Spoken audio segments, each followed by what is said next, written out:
नमस्कार दोस्तों, तो आज हम आपके लाए हैं हिस्ट्री मेजर 7 का वीवीआई क्वेश्चन लाए हैं। ठीक है, एग्ज़ाम बहुत नज़दीक है, इसीलिए हम बिना समय गवाए आपके लिए हम बहुत ही इंपॉर्टेंट टॉपिक लाए हैं। सिलेबस नहीं देखे तो पहले सिलेबस देख लें। ठीक है, तो आपको क्या पढ़ना था इसमें? भारत का इतिहास 1858 से 1947 तक का इतिहास पढ़ना था, जो कि क्या था? मॉडर्न हिस्ट्री था, यानी आधुनिक भारत का था। ठीक है, तो इसमें वेरी इंपॉर्टेंट क्वेश्चन बतलाने वाले हैं जो परीक्षा की दृष्टि से अत्यंत उपयोगी होंगे। ठीक है, तो जैसे कि अभी हम बताएं आपको कि मेजर 7 का टॉपिक है और इसमें आपको आधुनिक भारत का इतिहास पढ़ना था 1858 से 1947 ईस्वी तक का मॉडर्न इतिहास का, आधुनिक भारत का। तो हम वीवीआई क्वेश्चन की ओर बढ़ते हैं। इकाई वन में कौन कौन सा क्वेश्चन हमको अच्छा लगता है, जो वीवीआई लगता है, जो क्वेश्चन में आने का संभावना है कि हाँ ये क्वेश्चन आ सकता है, तो वही हम बतलाने वाले हैं। ठीक है, तो देखिए पहला क्वेश्चन है कि भारत में राष्ट्रवाद का उदय के प्रमुख कारणों को व्याख्या करें। ये क्वेश्चन हमको लगता है कि इम्पोर्टेंट है, तो इसको हम आगे किए कि हाँ ये क्वेश्चन आ सकता है। ठीक है, दूसरा है कि ब्रिटिशों की फूट डालें एवं राजकरण नीति की विशेषता एवं प्रभाव का वर्णन करें। ठीक है, यह भी क्वेश्चन अलग से पूछ सकता है कि ब्रिटिश की फूट डालो, राजकरण नीति का विशेषता लिखें, मूल्यांकन करें। कुछ भी आए तो आपको डरना नहीं है। अब जैसे कि आप करके गए विशेषता, अब वहाँ दे दिया मूल्यांकन करें, व्याख्या करें, टिप्पणी करें, निबंध लिखें। आप बोलेंगे अरे भाई सर तो बताया नहीं था।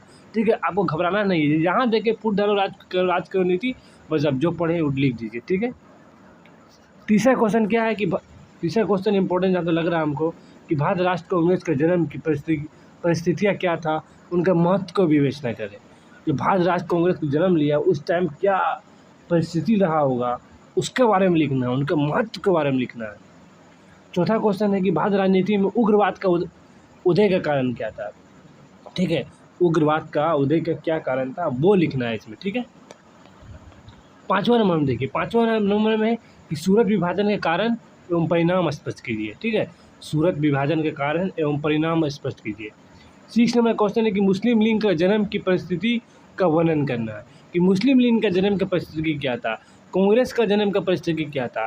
ठीक है, कौन कौन परिस्थितियाँ हो रहा होगा उसके बारे में आपको पूरा विवरण लिखना है। ठीक है, 7वां नंबर क्वेश्चन है कि भारत में सांप्रदायिकता का विकास के कारणों पर प्रकाश डालिए। ठीक है, भारत में सांप्रदायिकता का विकास के कारणों पर प्रकाश डालिए। ठीक है, ये रहा यूनिट 1 में। ठीक है, कौन कौन सा इंपॉर्टेंट लगा हमको क्वेश्चन। ठीक है, आप पहले बता दिए, जो सिलेबस नहीं देखे वो सिलेबस देख लिए, क्योंकि अब ये सोच रहे होंगे अरे यूनिट 1 यूनिट 2 पढ़ा रहा है, क्योंकि हम वही पढ़ा रहे हैं जो पहले हम सिलेबस में बतलाए हैं। सिलेबस में हम यूनिट वाइज पढ़ाए थे आपको सिलेबस, उसी से हमको इम्पोर्टेंट लगा। ठीक है, वो करना है।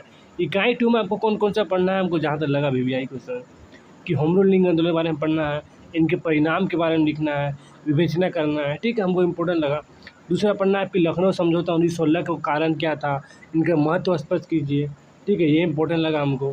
तीसरा था कि इसमें हमको भारत की क्रांतिकारी आंदोलन की प्रमुख प्रवृत्तियाँ क्या था, उनके योगदान पर प्रकाश डालना था, ये इंपॉर्टेंट लगा हमको। ठीक है, चौथा था कि महात्मा गांधी भारत राजनीति में आगमन एवं उनके विचारों को विशेषता का वर्णन कीजिए। ठीक है, असहयोग आंदोलन के कारण स्वरूप परिणाम को लिखिए, ये इंपॉर्टेंट लगा हमको। 6 नंबर में साइमन कमीशन की नियुक्ति एवं भारत में उसके विरोध का वर्णन कीजिए, ये भी हमको इम्पोर्टेंट लगा। 7वां इम्पोर्टेंट लगा कि नेहरू रिपोर्ट का महत्व को लिखिए, असफलता का स्पष्ट कीजिए कि नेहरू रिपोर्ट आया, महत्व आया, लेकिन असफल रहा, क्यों रहा, उनके बारे में लिखना है।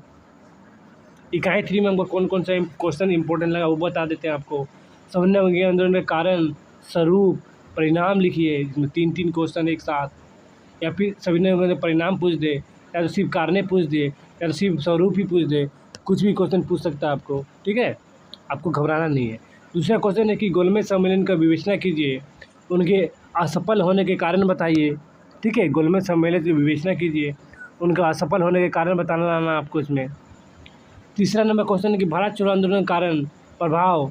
अब डायरेक्ट क्वेश्चन पूछ सकता है कि भारत छोड़ो आंदोलन सिर्फ कारणों को बतलाइए, डायरेक्ट पूछ सकता है कि प्रभावों को सिर्फ बतलाएं। ठीक है, क्योंकि इसमें 2 क्वेश्चन है, एक तो कारण है, एक तो प्रभाव है, दोनों लिखना है आपको। चौथा है कि क्रिप्स मिशन की विफलता के कारण लिखिए। ठीक है, जो क्रिप्स मिशन आया था उनके विफलता क्या कारण था। 5वां नंबर क्वेश्चन है कि कैबिनेट मिशन योजना की विशेषता लिखिए, उनका महत्व का विवेचना कीजिए। ठीक है, जो कैबिनेट मिशन योजना आया था उनका विशेषता क्या था, इनका महत्व क्या था, वो उसको बारे में लिखना है आपको। 6 नंबर है कि अंतरिम सरकार एवं संविधान सभा की भूमिका को स्पष्ट करना है, ये भी क्वेश्चन हमको जहाँ लगा इम्पोर्टेंट है। 7वां नंबर क्वेश्चन लगा कि माउंटबेटन योजना का महत्व एवं परिणामों को वर्णन कीजिए, ये हमको इम्पोर्टेंट लगा। ठीक है, 6 नंबर देखिए, 6 नंबर सेमेस्टर 4 ई यानी इकाई 4 में क्या पढ़ना है आपको, यानी कि इंपॉर्टेंट जो क्वेश्चन लगा, आज़ाद हिंद फौज आंदोलन का इतिहास महत्व स्पष्ट कीजिए। दूसरा नंबर में नौसैनिक विद्रोह का घटनाओं एवं महत्व का प्रकाश डालिए, ये इंपॉर्टेंट लगा हमको। तीसरा नंबर क्वेश्चन है कि भारत में सांप्रदायिकता का विकास के कारण एवं परिणाम बताइए, ठीक है। चौथा नंबर क्वेश्चन है कि मुस्लिम सांप्रदायिकता एवं हिंदू सांप्रदायिकता का तुलनात्मक अध्ययन करना है, ठीक है। मुस्लिम और हिंदू का ये इंपॉर्टेंट क्वेश्चन लग सकता है, ठीक, आ सकता है।